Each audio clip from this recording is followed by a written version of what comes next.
விஜய்க்கு 1 மணி நேரம் கொடுத்துருக்காங்க, எங்களுக்கு 1 மணி நேரம் பத்தாது அப்படின்னு இருக்காங்க.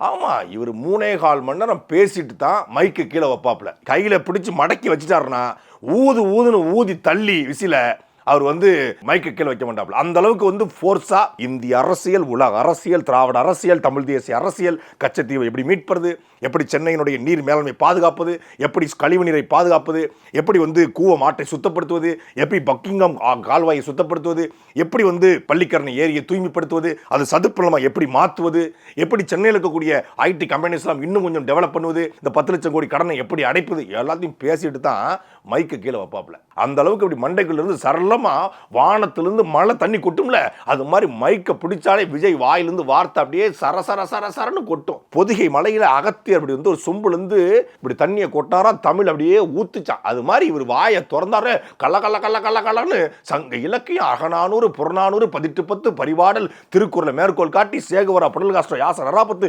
ஹோசிமின்லா மேற்கோள் காட்டி பேசி கிழிச்சு தள்ளிடுவாரு. 1 மணி நேரத்தில் 15 நிமிஷம் பேச போற, அதை துண்டிச்சிட்ட பார்த்து பேச போற.